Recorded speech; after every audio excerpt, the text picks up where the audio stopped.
fiangonana jesosy mpanafaka sy ny JMTV manolotra antsika teny mpanafahana oronan-tsary mirakitra toriteny fampianarana fampahirezana.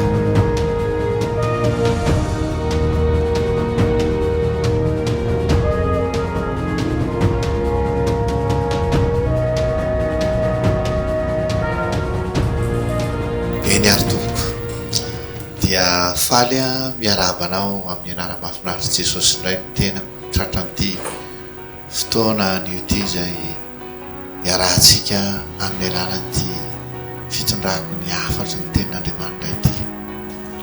Maniry tokoa ny iona aminao sy anambara aminao zao hafatra zao. Ny zava-dehibe angamba dia le hoe fahalinanao sy ny etaetanao an'Andriamanitra ao anatin'ny fotoana izay ahafahanao miaino aheto. Matetika no miteny hoe tsy mihoatra noho ny etaeta ao anatinao ny zavatra azon'Andriamanitra atao anao, satria Jesosy niteny fa sambatra ny naona sy mangetaeta ny fahamarinana fa izy no fikisana. Ka amin'ity androany ity dia tiako sokafanao ilay etaeta sy anohanana ao anatinao ilay fahamarinana mba hahatonga an'Andriamanitra mampianao.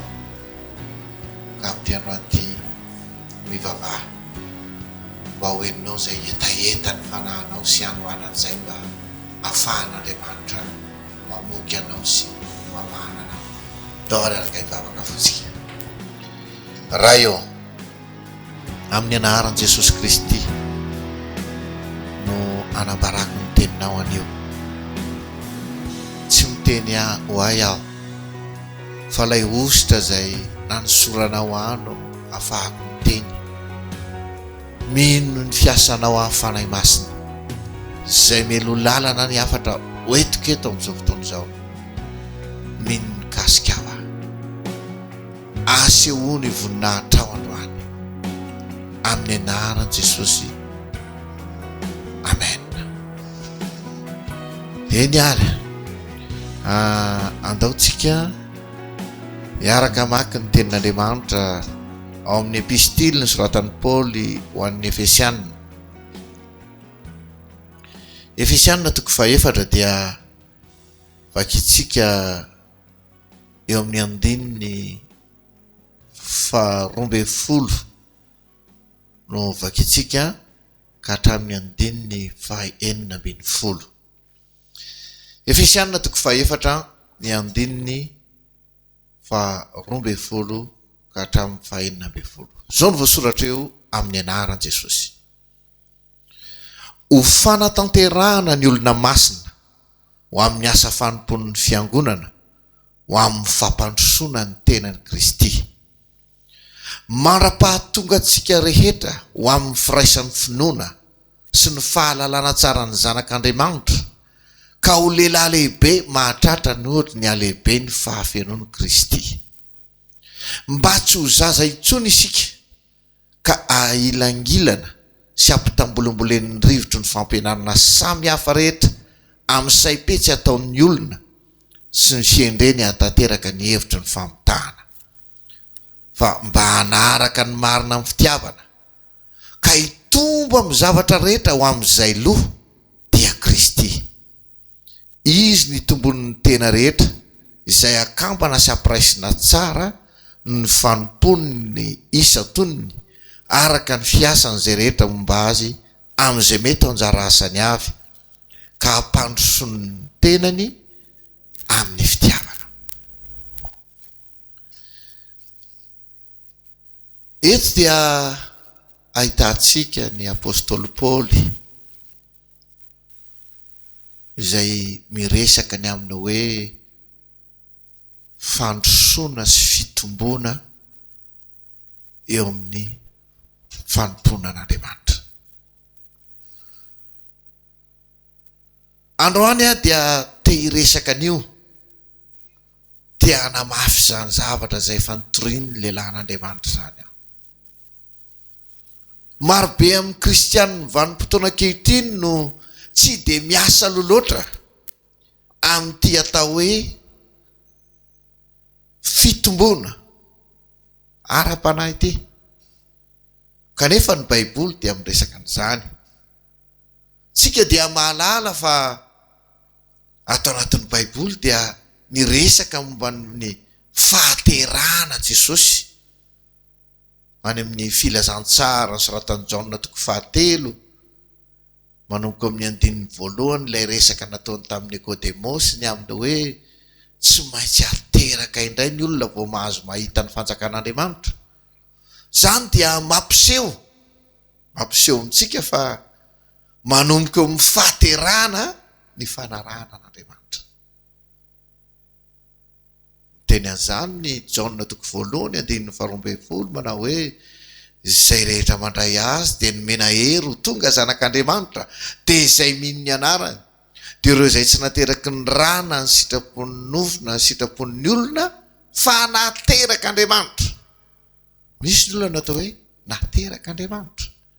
Ny Jaona 1 toko 7 andininy 7 dia miteny manao hoe izay naterak'Andriamanitra no tsy manota satria ny voany no mitoetra ao anatiny ary tsy mahay manota izy satria naterak'Andriamanitra.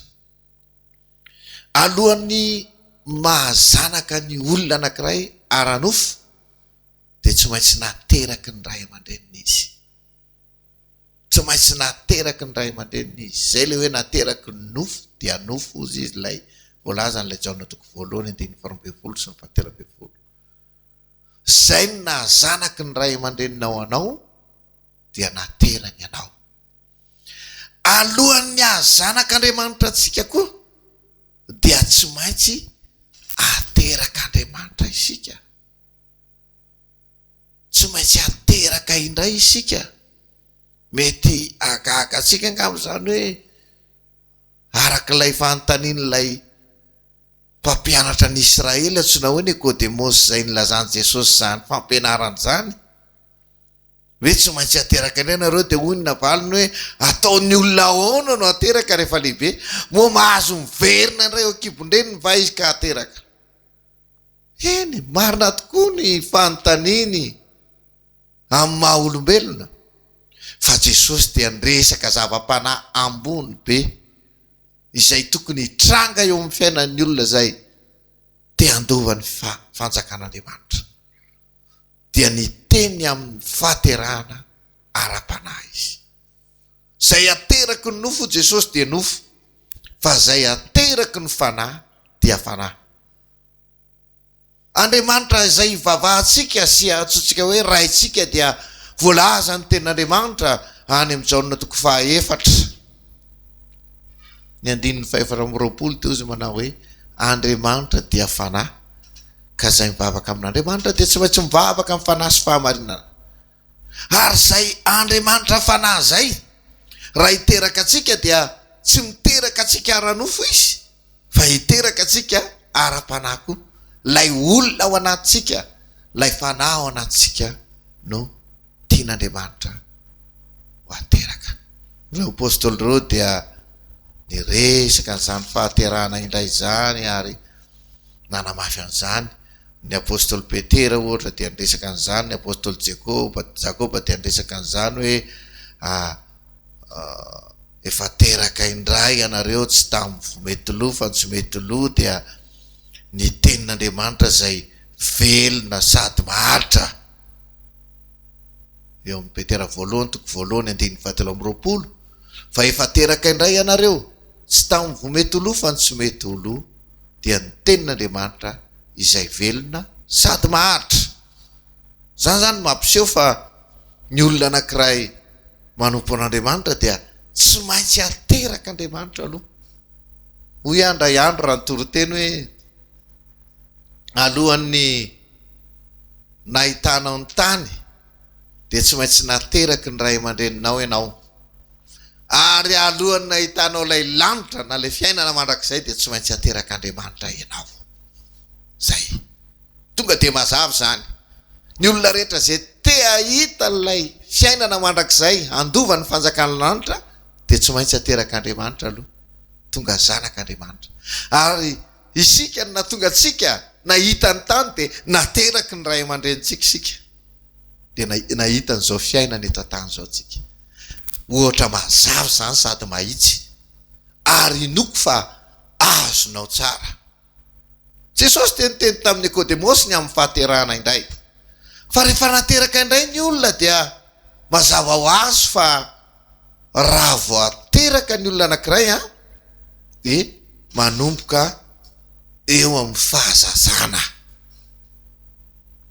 Tsy tonga dia nisy olona hoe nateraka tonga dia 50 taona na 12 taona na 20 taona fa nanomboka teo amin'ny fahazazana. Ary reo apôstôly reo rehefa nampianatra ny tenin'Andriamanitra dia niresaka toy izany. Ohatra ny Hebreo 5 ny teny 17 dia voasoratra manao hoe fa izay rehetra mivelona amin'ny ronono izy dia tsy zatra miteny fahamarinana satria mbola zaza-boto, fa izay rehetra izay efa lehibe nivetikanina dia ho an'izay manana saina efa zatra nampiasaina tsara ka mahay manavaka ny tsara sy ny ratsy. Hitantsika hoe ny apôstôly Paoly dia niresaka fiainana ara-panahy teto dia niresaka fa misy ny atao hoe zaza-boto ara-panahy ao amin'ny Korintianina 1:7 Korintianina 1:7 dia ny 9:2 dia hoy izy manao hoe ronono no meko anareo fa tsy vetikanina satria tsy mbola matanjaka ianareo. Eny, mbola tsy matanjaka mandraka kehitriny aza fa mbola araka ny nofo ihany ianareo, fa raha misy fialonana fifandirana eo aminareo tsy araka ny nofo va ianareo ka mandeha araka ny fanaon'ny olona. Hitantsika hoe hita miariary eny amin'ny fiainan'ny olona manompo an'Andriamanitra. Hitan'ny Paoly mihitsy hoe misy ny zaza ara-panahy. Izy ara dia niteny an'izany any amin'ny Korintianina 1:7 hoe fony mbola zaza, ny saina toy ny zaza, ny hevitra toy ny zaza, fa rehefa lehibe aho dia nariko ny fahazazana. Ary eo amin'ilay Petera 1:2 ny 2 dia hoy ny teniny. Petera 1:2 2 fa tahaka ny zaza voateraka dia mandrindro nonom-panahy tsy misy fitaka mba hitombonareo amin'izany ho amin'ny famonjena. Zany hoe ny fiainana ara-panaka izany tena misy mihitsy ny fahaterahana. Ary rehefa nateraka dia zaza aloha ny teraka voalohany, zaza ara-panahy.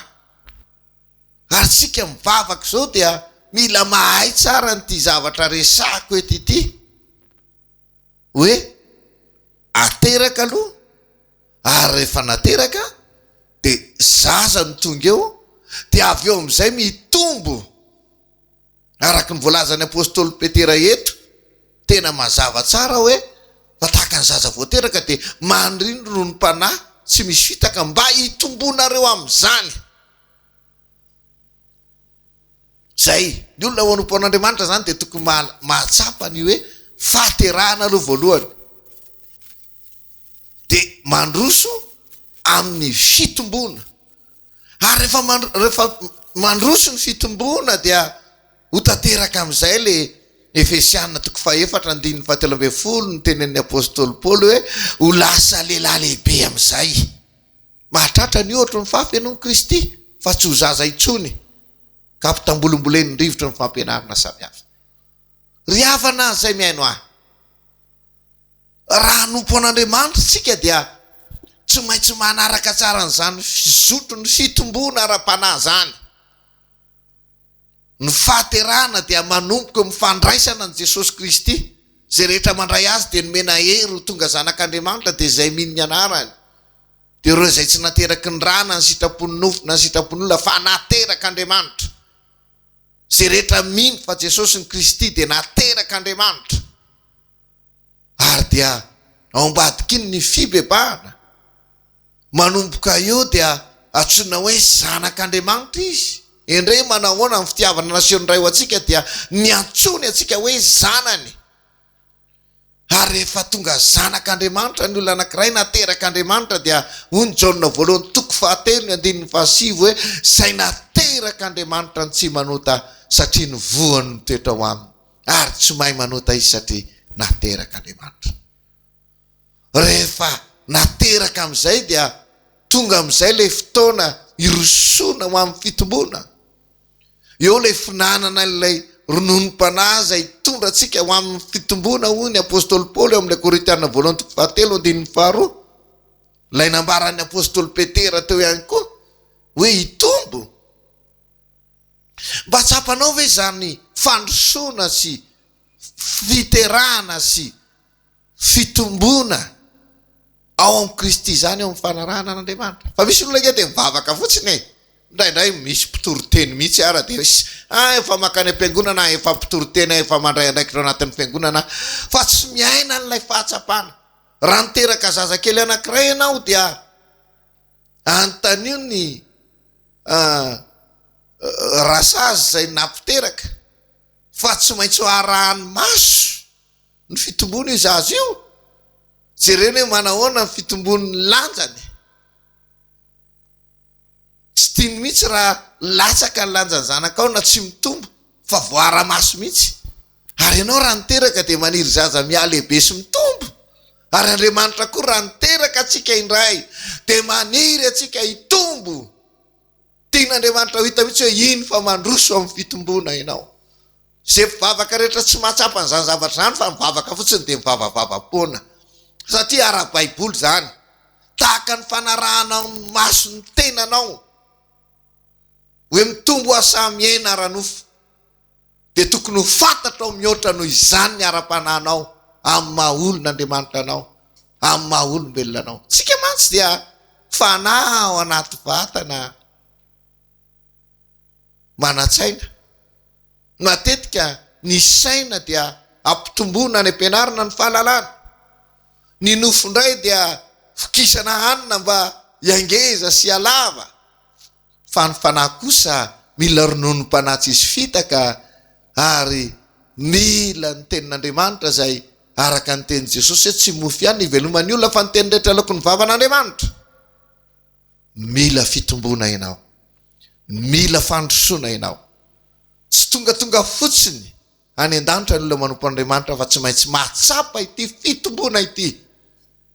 Mandroso amin'ny fitombona, mandroso amin'ny tanjaka ara-panahy, miamatanjaka ara-panahy. Fa tsy hoe ailangilan'ny rivotry ny fampianarana samy hafa zany mahatonga olona be dia be amin'izao vaninahina antsika izao mivezivezy mitety tany mitety fiangonana efa impirina ataon'ny olona sasany batisa. Mivezika tsy mivezika ro satria ampitambolombolen'ny rivotry ny fampianarana samy hafa satria tsy mahatsapa nyty resaka fitombona ara-panahy ty. Olona malemy ara-panahy mifindra tsy dia tafitohana indray satria malemy, mifindra tsy dia tafitohana tsy amin'ny pasteur azy dia mahita pasteur manao fahadisoana azy dia mahita fiangonana hafahafa azy dia lasa tsy mijanona hatramin'izao satria ampitambolombolen'ny cyclone ny fampianarana samy hafa. Zaza foana tsy miaina ao anatin'ilay fitombona, tsy mahatsapa ny lanjan'ny fitombona, sady tsy nateraka no tsy mitombo, tsy tonga amin'ilay tanjon'Andriamanitra hoe lehilahy lehibe mahatratra ny ohatry ny fahafianao Kristy. Tsy masika aminao hafazaty hiteny aminao fa ny mivavaka dia olona anankiray mahatsapa ny zavatra io. Miaina taka ny olona aranofo zay mahatsapa fitombona, fahalebiazana. Dia tahaka izany koa ny fanarahana ny tompo rehefa nateraka Andriamanitra ianao. Ngamba tsy ho lava ny toriteniko fa tehiteny aminao aho hoe aiza ho aiza ianao zao. Any amin'ilay kilasiny mbola tsy nateraka mihitsy ve? Ny alalana fa mbola tsy nateraka Andriamanitra ny olona izy mazava ho azy fa zanaky ny devoly izy. Ho Jesosy ianareo avy amin'ny devoly rainareo ka zay rainareo nataonareo. Mbola manao zay tia ny devoly atao. Jaona toko 5 ny 5:7 ka hatramin'ny 5:7 miresaka amin'izay. Fa rehefa nateraka Andriamanitra ny olona dia manomboka mandao ny lalam-pahotany izy. Hita eny amin'ny fiainany izay voan'Andriamanitra izay. Ary dia tsapan'izay efa nateraka indray ve ianao. efa ny tena nandray an' Jesosy marina ve ianao, efa tena nino an' Jesosy marina ve ianao, ary efa tsapan'ilay fanahy anatinao ve zay fanavaozana sy fiterahan'Andriamanitra anao ialana amin'ny fanaon'izao tontolo izao sy ny faharatsian'izay. Zay tena zava-dehibe zay aloha, fandraisanao an' Jesosy ho tompo, famelanao ny fanamasina hanovanao ao anatinao, zay no niteraka anao, ary ny famelanao amin'ny tenin'Andriamanitra zay ambara aminao takizao hanovanao. Manarakarak'izay dia mandroso ho amin'ny fitombona. Paoly apôstôly dia naniry ny fiangonana hitombo ao amin'ny Kristy, androso ao amin'ny Kristy, ary atratra ny tanjona faratapony dia le hoe lehilahy lehibe mahatratra ny ohatra ny fahafenon'i Kristy. Zany ny tena tokony ezahantsika, tsy miezaka ho tsara toerana ao anatin'ny fiangonana fotsiny, hoe tsara toerana akaiky ny pasteur dia nahazo toerana amin'ny andraikitra ao anatin'ny fiangonana dia takizao. Tsia, toetra anaty mihitsy ny resahako eto androany, fitombona ao anaty. Ndray andro atao anatin'ny fiangonana dia niresaka zavatra toy izao hoe inona mba tena tanjona lehibe anao indrindra eo amin'ny fanarahana an'Andriamanitra. Ny tena tanjona lehibe indrindra anie dia ny ahatonga antsika hanana ny toetra an'Andriamanitra ho tonga toetra antsika. Ny Efesianina 5:1 ny apôstôly Paoly dia niteny,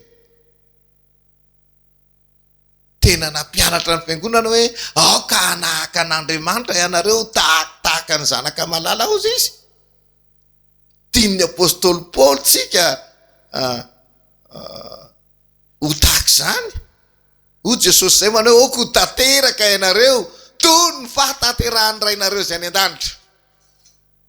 Tanao mandroso makany amin'ny fahataterahana ny olona manompo an'Andriamanitra fa tsy hoe mijanona fotsiny eo amin'ilay toerana zay misy ny fiainam-banana ankehitriny dia mipetraka ao anaty fiangonana anankiray dia hoe efa elan'ny vavahana tato zay dia mpandray fanasahan'ny tompo tato aho dia ato zay dia ato, fa mila tsapanao zany fitombona fandrosoana ho amin'ny fahataterahana zany. Ary ny tanjona dia lehilahy lehibe mahatratra ny ohatra ny fahafenon'i Kristy. Hoy ny apôstôly Paoly any amin'ny Korintianina 2:1-2 hoe manahafa dia tahaka le hanahafako an'i Kristy, nanana tanjona izy no tonga tahaka an'i Kristy. Toetsaina ohatra dia hoy ny teniny ao amin'ny Filipianina 2:5 hoe aoka ao aminareo zao saina izao zay tao amin'ny Kristy Jesosy koa. Zany ny olona mandroso eo amin'ny fanarahana an'Andriamanitra, aoka ny hitombo ianao, aoka ny handroso ianao. Ary ny fomba fandrosoana tsara indrindra dia ny fianarana ny fiainan'Andriamanitra, ny fianarana ny toetran'Andriamanitra. Tiany amaranako azy, mba fantatrao hoe atraiza ny tanjaka ao ara-panahy, mba haome satonana aminao eritreretanao. Zay. Ny olona anankiray rehefa manomboka matanjaka ara-panahy dia manam-pitiavana izy.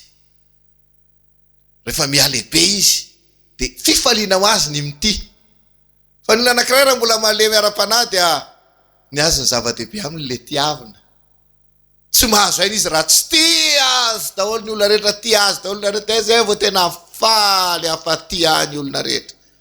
Fa ny olona anankiray matanjaka ara-panahy indrindra teto an-tany dia ilay tia ny olona rehetra, Jesosy io. Ary rehefa manomboka mitia ny olona rehetra ianao, manomboka faly mity, dia efa melehibe ara-panahinao satria ny fitiavana ny lehibe indrindra. Faly asoaviny ianao sa faly manao soa. Eo zao dia rehefa anankiray koa, rehefa ny olona anankiray tia ny olona anao soa aminy daholo, mbola malemy izy zay. Fa ny olona anankiray rehefa matanjaka ara-panahy dia fifaliana ho azy manao soa. Faly mamena sa faly omena? Iza tsy koa moa tsy faly omena. Raha za zao nomenao androany tena faly raha omenao. Zavatra anankiray tena tsara. Fa tokony mihoatra no fifaliako nomenao zavatra anankiray, ny fifaliako raha hanome zavatra. Rehefa matanjaka ara-panahy ny olona dia zao mahafaly kokoa ny manome noho nylay mandray.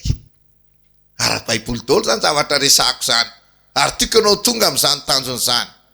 Faly antrany ianao faly miantra. De rehefa faly miantra olona ianao de faly me lehibe zany ny alalana fa tena matanjaka ianao. Fifalianao anao ny mizara sa tianao ny zarana. Reny rehefa daholo tian'Andriamanitra.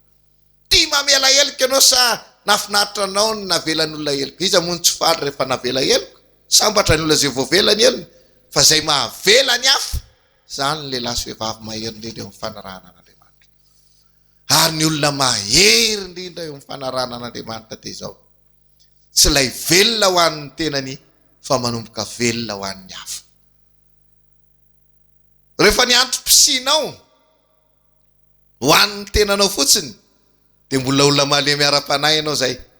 Fa raha ny antrom-pisinao dia ho an'ny hafa, manomboka ahitan'ny hafa tombotsoa ny antrom-pisinao, dia efa mialehibe ara-panahinao zao. Tahaka an' Jesosy dia zao, tonga teto an-tany izy ny antrom-pisiny dia ho an'ny olona rehetra.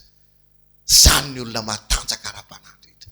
Fa tsy hoe zay mahay mitory-teny, tsy zay hoe manao toy izao na toy izao, zany na inona fahaizako miteny eto dia tsy refa mitanjako ara-panahy zany, fa zany ny andrefesana azy. Ary refeso, miandro tiavy mivadinao ianao sa ianao no tena mity mivadinao. Miandro tambatambazana sa ianao mpanampitamby. Reny dia fahitana azy raha ny alalana ny lehilahy mahery. Tsy miandra soavina fa manao soa. Andriamanitra ny hamaly fitianao. Aza miandro ny olona fara ratsy indrindra tao tany dia ny olona miandro tiavina fa tsy mbo manome fitiavana. Ianao le miandro tiavina io foana mba mizara fitiavana, fa zany ny toetra ny Kristy matanjaka indrindra sy lehibe indrindra. Aza miandro tompona fa mba manompo ny hafa. Ny olona mahery indrindra dia zay manompo ny hafa fa tsy miandro tompony ny hafa. Aoko lehilahy lehibe ianao, mitombo amin'izay. Hoy ny apôstôly Paoly hoe fonombola zaza aho, saina toy ny zaza, ny hevitra toy ny zaza, fa lefa lehibe aho nareko ny fahazazana. Ary io amin'izay io, ary aoka ianao atratra ilay tanjona tsara indrindra dia hoe lehilahy lehibe mahatratra ny ohatry ny fahafianao Kristy. Zany ary ny teny tompony etiko anao, Andriamanitra ny ahitanao hivavaka isika. Raha eo misaotra anao amin'ny anaran'i Jesosy aho afaka nizara ny teninao, fifalianao aza ny ary ianao ny nampiteny andro any. Be dia be ny landroany zay novanao ny fiainany ara-panahy. Anomboka tonga saina fa misy fanahy mila fitombona ao anatiny. Ampahiray izy amin'izao fotoana izao. Ireo zay tsy mbola nateraka indray dia handray anao tompo sy mpamonjy androany ary androany dia ho ateraka indray izy. Ireo zaza ara-panahy dia androso amin'ny fitombona ka ho tonga lehilahy lehibe mahatratro ny ohatry ny fahafianao Kristy. Saotra tompo manao ny voninahitra. Amen. Dia izay indray ary ny tenin'Andriamanitra no entiko tamin'ity androany ity, ny pasteur Andrianaivinirina Jean de Dieu avy amin'ny fiangonana Jesosy mpanafaka. Andriamanitra fiadanana ny tanao. Miona indray tsika manaraka. Veloma tompoko.